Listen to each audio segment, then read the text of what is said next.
నమస్తే. ప్రస్తుతం మనతో పాటు సీనియర్ జర్నలిస్ట్ దాము బాలాజీ ఉన్నారు. ఆయనతో మాట్లాడదాం. నమస్తే సార్. నమస్తే సార్, కేజ్రీవాల్ మోడీకి షాక్ ఇచ్చే విధంగా సుప్రీంకోర్టులో వేశారు, అంటే ఆయన బెయిల్కి సంబంధించిన పిటిషన్ వేశారు అని చెప్పేసి తెలుస్తుంది. ఒకవేళ అక్కడ మోడీకి వ్యతిరేకంగా వచ్చే అవకాశం ఉంది అని కూడా మాట్లాడుతున్నారు బయట. సో ఎలా, అంటే ఒకవేళ వ్యతిరేకంగా వచ్చి కేజ్రీవాల్ బయటికి వచ్చే అవకాశాలు ఏమైనా ఉన్నాయంటారా? చెప్పలేము. అంటే సుప్రీంకోర్టు ఎలా డిసైడ్ చేస్తుంది అనేది తెలియాలి. మొన్నైతే మనీష్ సిసోడియాకి మళ్ళీ ఎక్స్టెండ్ అయింది. ఆయన జైలు టర్మ్ ఎక్స్టెండ్ అవుతూనే ఉంది. దాదాపు 1 year పైన అయింది. కానీ కేజ్రీవాల్ ఇది మోర్ కాంప్లెక్స్గా ఉంది. ఎందుకంటే ఇండియా వైడ్ కానీ వరల్డ్ వైడ్ కూడా కేజ్రీవాల్ని అరెస్ట్ చేయడం పట్ల తీవ్ర వ్యతిరేకత అయితే వచ్చింది. ఎందుకంటే క్లియర్గా ఇంత అర్జెంటుగా కేజ్రీవాల్ని అరెస్ట్ చేయాలన్న పరిస్థితి లేదు. నిజంగా అతను కుంభకోణానికి పాల్పడి ఉన్నాడని నమ్మినా కూడా కావాలని ఇన్ని రోజులు ఆగి ఎలక్షన్ టైంలోనే అతను అరెస్ట్ చేస్తున్నారంటే క్లియర్గా మోడీ భయపడుతున్నాడని అర్థమవుతుంది. ఈ మధ్యకాలంలో బీజేపీ స్టాండ్ కానీ బీజేపీ ముస్లింలకు వ్యతిరేకంగా మాట్లాడే తీరు కానీ చూస్తే ఒక అభద్రతా భావం బీజేపీలో కనిపిస్తుంది.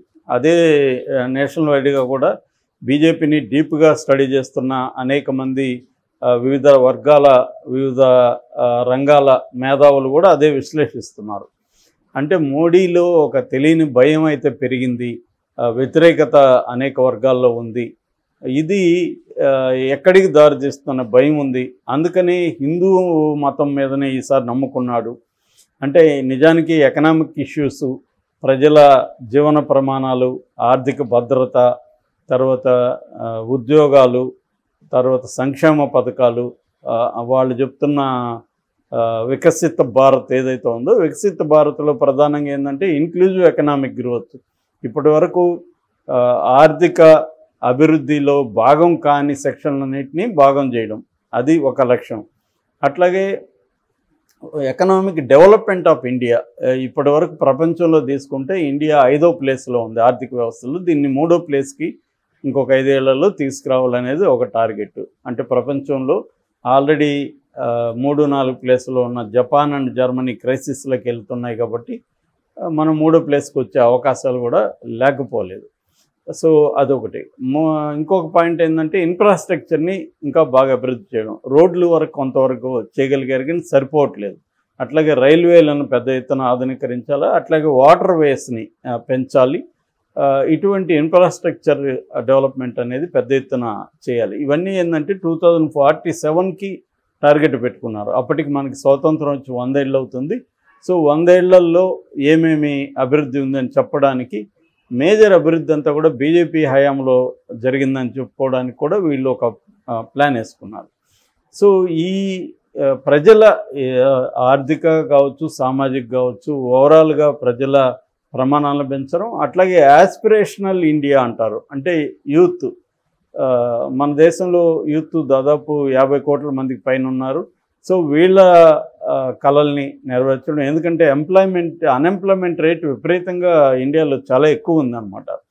సో దీన్ని ఎలా తగ్గించాలి, ఈ యాస్పిరేషనల్ ఇండియా అంటే యూత్ని ఎలా అడ్రస్ చేయాలి, వాళ్ళ ఇష్యూస్ని ఎట్లా పరిష్కరించాలి. మేజర్ ప్రాబ్లం ఏంటంటే స్కిల్ ట్రైనింగ్ లేకపోవడం.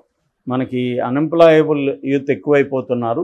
అంటే ఫర్ ఎగ్జాంపుల్ సంవత్సరానికి 15 లక్షల మంది ఇంజనీరింగ్ గ్రాడ్యుయేట్స్ తయారవుతుంటే అందులో 50% దాదాపు 7-8 లక్షల మంది అన్ఎంప్లాయబుల్. అంటే వాళ్ళకి ఉద్యోగాలు వచ్చే పరిస్థితి లేదు. ఎందుకంటే వాళ్ళ స్కిల్ సెట్ సరిపోదన్నమాట.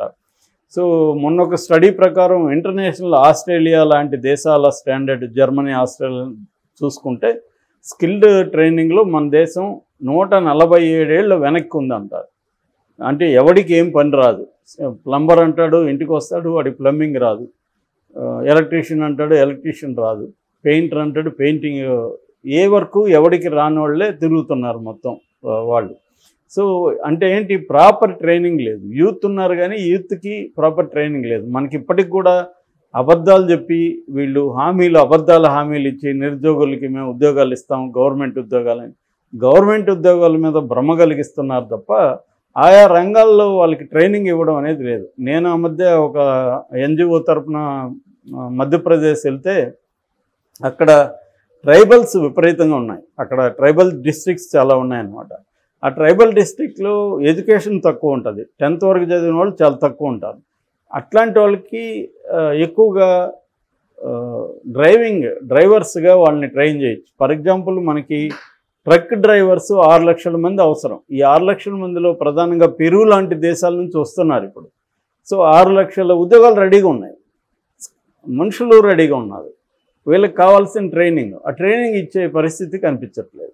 సో వీళ్ళకి కానీ proper big truck driving training కానీ ఇవ్వగలిగి ఇచ్చి కరెక్ట్గా చేస్తే ఈ ట్రైబల్ పాపులేషన్లో చాలామందికి ఉద్యోగాలు వస్తాయి. ఇది ఒక ఎగ్జాంపుల్ చెప్తాను. ఇలాగ అనేక సెక్టర్స్ ఉన్నాయి మనకి. సో దీని మీద ఫోకస్ చేయాల్సి ఉంది. సో ఇదంతా కూడా చేయట్లేదు. సో ఈ కాంటెక్స్ట్లో మోడీ ఏం చేస్తున్నాడంటే ప్రతిపక్షాల మీద నిర్బంధాన్ని ప్రయోగించి ప్రతిపక్షాలని బలహీనపరిచి అట్లాగే ఒక హేట్ క్యాంపెయిన్ క్రియేట్ చేసి ముస్లిం హిందువుల మధ్య ఒక హేట్ క్యాంపెయిన్ క్రియేట్ చేసి తాను అధికారంలోకి వద్దాం అనుకుంటున్నాడు తప్ప రియల్ ప్రజల సమస్యలను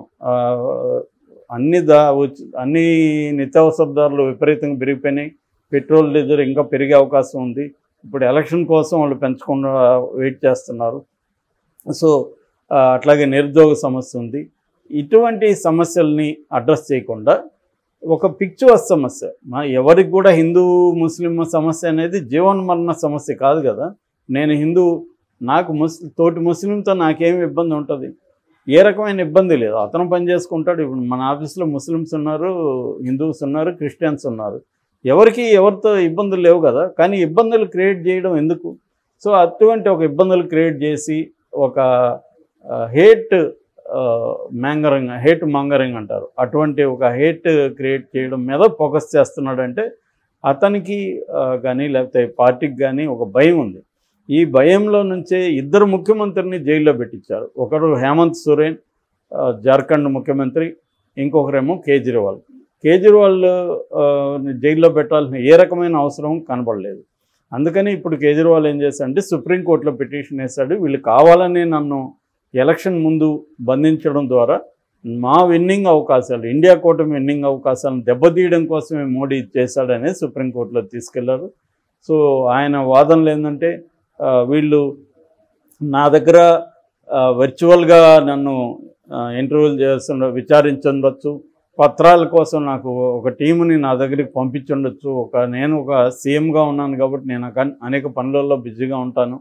అవి కాకుండా కావాలనే వీళ్ళు వేధించడం కోసం 9 సార్లు నన్ను పిలిచారు. 9 సార్లు నేను ప్రాపర్గానే స్పందించాను. మీరు పంపించండి ఎవరినైనా, నేను సమాధానాలు చెప్తాను, నేను మీకు ఏం కావాలో అవన్నీ ఇస్తానని చెప్పాను. లేదా మీరు వర్చువల్గా అడగండి టైం తీసుకొని, నాకు ఇక్కడ ఫిజికల్గా నేను ఉండాల్సిన అవసరం ఉందని చెప్పాను. కానీ వీళ్ళు అరెస్ట్ చేసి కావాలని పెట్టి ఆ సాగుతో 9 సార్లు వీళ్ళకి నోటీసులు ఇచ్చామని మీ దగ్గర చెప్తున్నారు. సో అది కరెక్ట్ కాదు, నన్ను వేధించడం కోసమే చేస్తున్నారు. నా వల్ల ఇప్పుడు నేను సఫర్ అయ్యేది కాకుండా ఢిల్లీ ప్రజలు సఫర్ అవుతున్నారు అనేది ఆయన చెప్పాడు. యాక్చువల్గా అయితే ముఖ్యమంత్రిగా జైల్లో ఆయన ఫంక్షనింగ్ అనేది సాధ్యం కాదు. సాధ్యం కానికుండా వీళ్ళు చేస్తారు. అది నిజంగా కోర్టులు అనుకుంటే సాధ్యమే, కానీ కోర్టులు సాధ్యం కానివ్వు. ఎందుకంటే ఈడీ గట్టిగా వ్యతిరేకిస్తుంది కాబట్టి ఈ పిఎంఎల్ఏ చట్టంలో ఎక్కువ ఈ ఇన్వెస్టిగేటివ్ ఏజెన్సీ మీదనే ఎక్కువ ఆధారపడతాయి కోర్టులకు కూడా ఆ చట్టం అనేది కోర్టుల చేతులు కాళ్ళు కూడా కట్టేస్తుంది, అంత టఫ్గా ఉంటుంది ఆ చట్టం.